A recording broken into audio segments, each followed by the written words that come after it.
Oi, hello darlings. Welcome back to Analog&Appetites. It's your girl here with the 80s vibes, and tonight we're doing something properly spooky. And I've brought my co-host along for the ride. Ready to argue with me about what's actually terrifying? That's right. We're counting down the top 10 scariest movies of the 1970s and 1980s.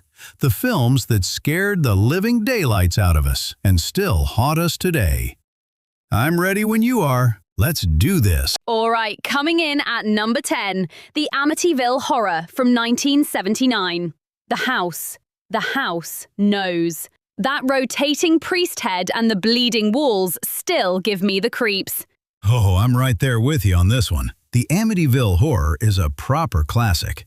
Based on the supposedly true story of the Lutz family, the film delivers some genuinely unsettling moments. That scene with the priest getting flung across the room? Chilling. And the way the house feels alive. Doors slamming, voices whispering, green slime oozing from the walls. It builds this constant sense of dread. Exactly. It's not just jump scares. It gets under your skin and makes you wonder what you'd do if your own house turned against you. Absolutely. Even decades later, it still holds up as one of the most effective haunted house films of the 70s. Number 10, The Amityville Horror. Solid choice if I do say so myself. Moving on to number 9, Poltergeist from 1982. They're here. That creepy clown doll and the tree outside the window still gives me the chills every time. Oh, I completely agree. Poltergeist is one of the most effective haunted house films ever made. What makes it so terrifying is how it starts so normal, a happy suburban family, and then slowly descends into absolute chaos. The scene where the little girl gets pulled into the TV? Iconic. And that clown still haunts my nightmares. Right. It's not just the big scares. It's the way Spielberg builds the dread. You feel unsafe in your own home. Exactly. The practical effects still hold up incredibly well, and the way it mixes family drama with pure supernatural horror makes it timeless. Poltergeist is a masterpiece of 80s horror. Number 9, Poltergeist, a classic for a reason. Coming in at number 8, A Nightmare on Elm Street from 1984. Freddy Krueger made sleep the scariest thing imaginable. Robert Englund was absolutely iconic. I'm with you all the way on this one. A Nightmare on Elm Street is a game changer. What makes it so brilliant is the idea that Freddy can get you in your dreams, the one place you're supposed to be safe. The hallway scenes, the glove with the blades, that famous 1, 2, Freddy's coming for you rhyme.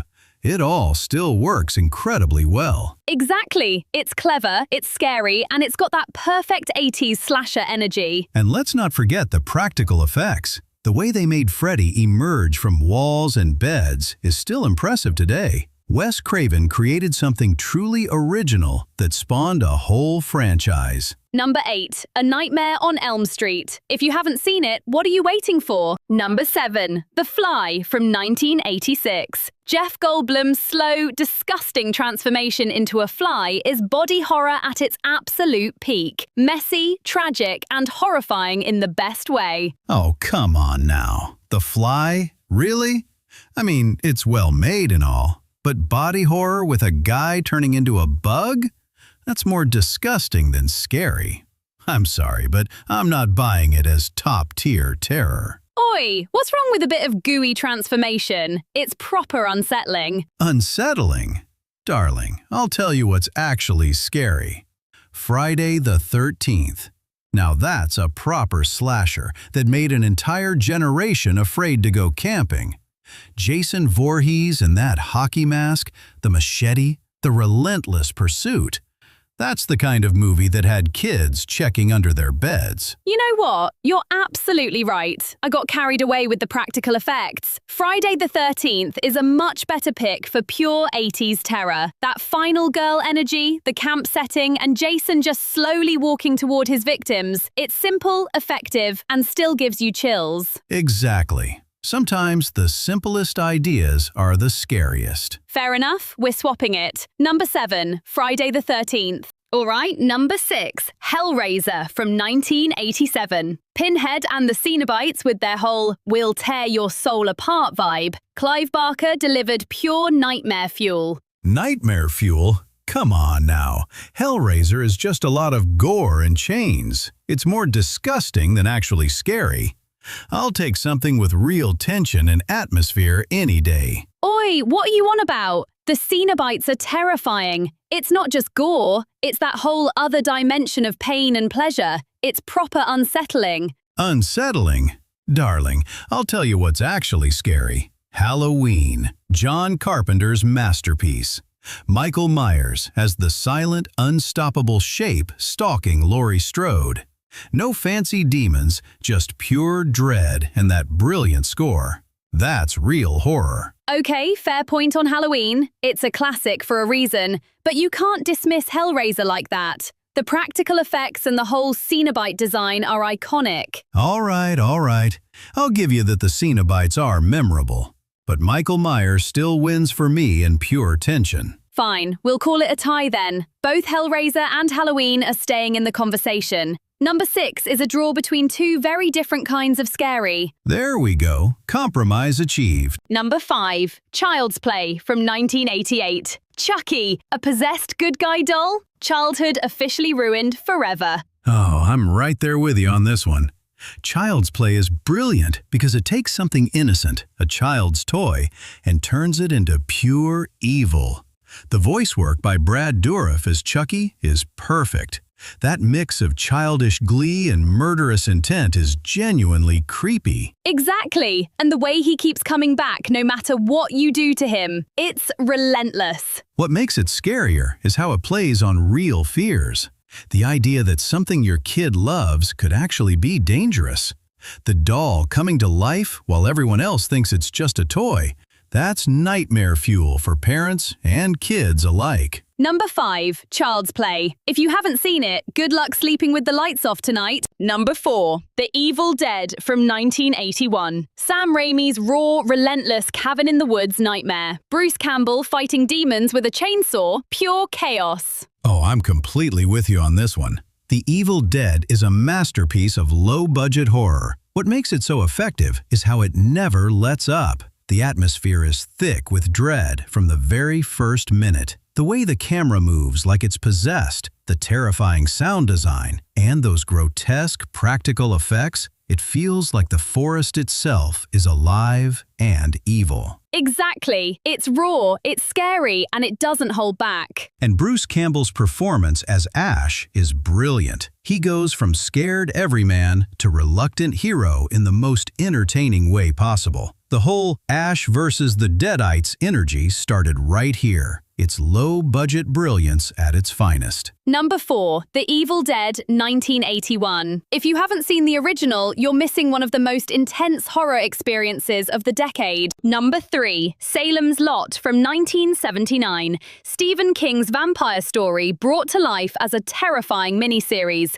Those kids floating outside the window still gives me goosebumps. You know, Salem's Lot really is something special. It takes a quiet, sleepy town and slowly turns it into a nightmare. The slow build-up, the way the vampires gradually take over, and those haunting images of the dead floating outside windows. It creates this thick, creeping dread that's hard to shake. I actually really enjoyed the 2000 remake with Rob Lowe, too. It modernized the story nicely while keeping that same eerie small-town atmosphere. Exactly. It's not just jump scares. It's that feeling that your own neighbors could turn on you. The original miniseries format gave it room to breathe and really let the tension build. David Soul as Ben Mears is perfect, and the vampire lore feels both classic and fresh.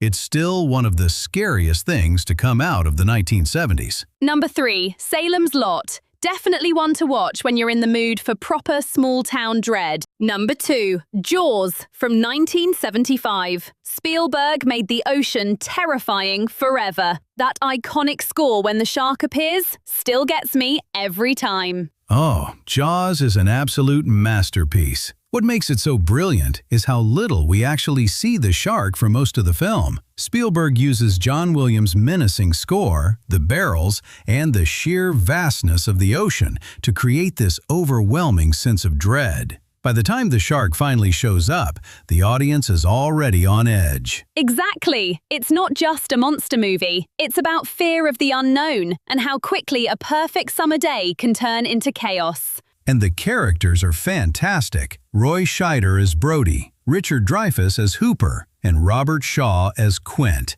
That whole "you're gonna need a bigger boat" scene is pure cinema gold. Jaws didn't just scare people, it changed how summer blockbusters were made forever. Number 2, Jaws, the film that made an entire generation afraid to go swimming. All right, we've made it to the top spot. But before we reveal the scariest movie of the 1970s and 1980s... Wait, hold on a second. Before we crown the ultimate terror, I just have to know. What were your go-to items at the movie theater concession stand back in the day? Oh, you're really asking the important questions. For me, it was always popcorn with extra butter, obviously, and a big icy cold tab. You know, that Diet Cola they had in the 80s. It was sharp, fizzy, and had that weird metallic tang that somehow tasted perfect in a dark theater. I swear it was the official drink of horror nights. Tab. I remember that stuff. Bold choice. I was more of a large Coke and Junior Mints man myself. Nothing beats the sound of the ice rattling in the cup during a quiet moment in the film. Exactly. The perfect soundtrack to screaming at the screen. All right, now that we've settled the important stuff, let's get to it. And the number 1 scariest movie of the 1970s and 1980s is The Exorcist from 1973. Reagan, the head spinning, the pea soup. This film didn't just scare audiences, it traumatized a whole generation. There's a reason The Exorcist is still talked about with such reverence and fear. It's not just the shocking imagery, although the crucifix scene and the vomiting are burned into cinema history. It's the psychological weight, the slow possession of an innocent little girl, the mother's desperation, the priest's crisis of faith. It taps into something primal. It's unrelenting. Even today, it feels dangerous. Absolutely. William Friedkin's direction, the sound design, and Linda Blair's performance make it a landmark. It raised the bar for what horror could be and influenced decades of filmmakers. Number 1, The Exorcist, the undisputed champion of terror from those 2 decades. Before we wrap this up, we have to talk about some honorable mentions that got a lot of love on Facebook and in the comments. Oh yes, the comments were fantastic. A lot of you shouted out Piranha, that cheesy but surprisingly effective Jaws with piranhas vibe. Exactly. And My Bloody Valentine, that miner with the pickaxe still gives people nightmares. Alice, Sweet Alice, got mentioned a lot too. That one is properly disturbing. Don't forget, Happy Birthday to Me. The twist on that one is wild. And of course, The Lost Boys got plenty of votes for its cool vampire aesthetic. Even Witchboard got some shout-outs for its Ouija board terror. So many great picks. It really shows how many terrifying gems came out in those 2 decades. Absolutely. Horror in the 70s and 80s had such a wild variety, from slashers and supernatural to creature features and psychological mind-benders. So tell us, loves, what movie from the 70s or 80s scared you the most? Was it one we mentioned? Or did we completely miss your personal nightmare fuel? Drop your scariest movie in the comments. Tell us why it terrified you. Did it keep you up at night? Did you have to sleep with the lights on? We read every single comment and love hearing your stories. The more you comment, the more we can do future episodes based on what actually scared you. So there you have it, darlings, our top 10 scariest movies of the 1970s and 1980s. We had a lot of fun putting this together and hearing your suggestions. Thanks so much for watching. If you enjoyed this countdown, please give it a big thumbs up, subscribe to the channel, and share it with your fellow horror fans. And don't forget to click the bell icon so you get notified whenever we drop a new video, whether it's another countdown, a music review, or one of our Throwback Thursday episodes. We read every comment, so tell us in the comments below. What movie from the 70s or 80s scared you the most? Was it one we mentioned, or did we miss your personal nightmare? Thanks again for watching. Until next time, keep the lights on, and we'll see you soon. Cheerio!